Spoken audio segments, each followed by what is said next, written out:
ছাত্র নেতা ছাত্র এরা অনেকদিন ধরে এখানে থাকছেন। প্রায় 10 মাস জুলাই আগস্ট আন্দোলনে এরা আহত হয়েছেন গুরুতর। তারা চিকিৎসা বঞ্চিত হয়ে আত্মহননের পর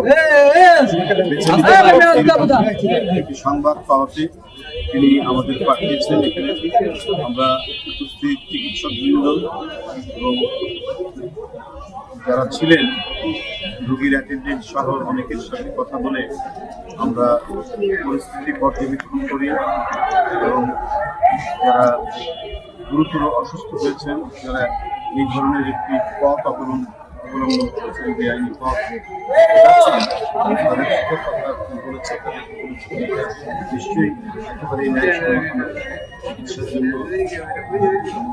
প্রায় 20-22 হাজার ছেলে আহত হয়েছে জুলাই আগস্টের আন্দোলনে।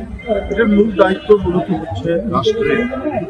সরকার এ বিষয়ে তাদের পুরো দায়িত্ব পালন করা উচিত, তারা পালন করবেন। আমরা রাজনৈতিক দল হিসেবে আমাদের যতটুকু সামর্থ্য সেই অনুযায়ী আমরা বারবার এসেছি। আমাদের বিএনপির অন্যান্য নেতৃবৃন্দ এসেছেন, তারাও দেখার চেষ্টা করছেন। আমরা তাদের সাথে কথা বলে তাদের ক্ষুব্ধতা, তাদের ক্ষোভ আমরা যেটা পেয়েছি সেটাও অন্যায় না, সেটাও যুক্তিসঙ্গত যে বিনা চিকিৎসায় তারা অনেকেই কাতরাচ্ছেন, অনেকেই বেদনার্থ অবস্থায় পড়ে আছেন।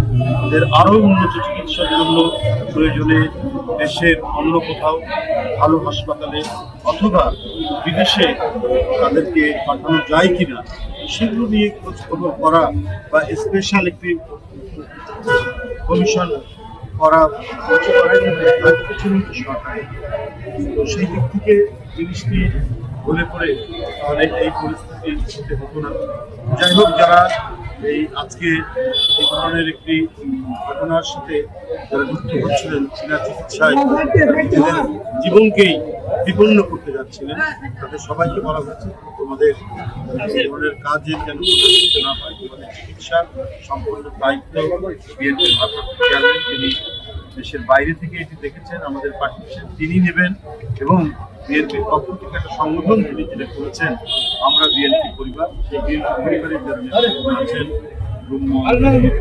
তারা এসে তাদের সম্পূর্ণ চিকিৎসা করবেন। আর আপনাদের মাধ্যমে আমি আবারও অন্তর্বর্তী সরকারের কাছে জোরালো আহ্বান জানাই, আপনার দ্রুত এই চিকিৎসা বঞ্চিত ছেলেরা যারা তাদের যথেষ্ট চিকিৎসা পাচ্ছেন না, যারা ক্ষুব্ধ, যাদের পরিবার আজকে 10 মাস ধরে তাদের পাশে দাঁড়িয়ে আছে, বসে আছে, কিছুই করতে পারছেন না, অসহায়ের মতো, কারো চোখ চলে গেছে, কেউ ঠিক মতো দাঁড়াতে পারছেন না, বসতে পারছেন না, এদের যাতে উন্নত চিকিৎসা হয়, তারা যাতে একটা ভালো পরিবেশের মধ্যে ভালো চিকিৎসা পায়, সেই ব্যবস্থাটি রাষ্ট্রের দায়িত্ব।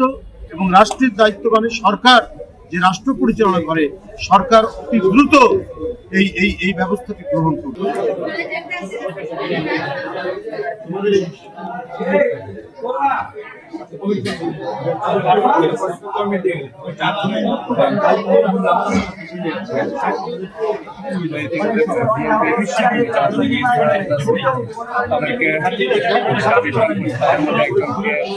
সহায়তা দেওয়ার আশ্বাস দিয়েছে।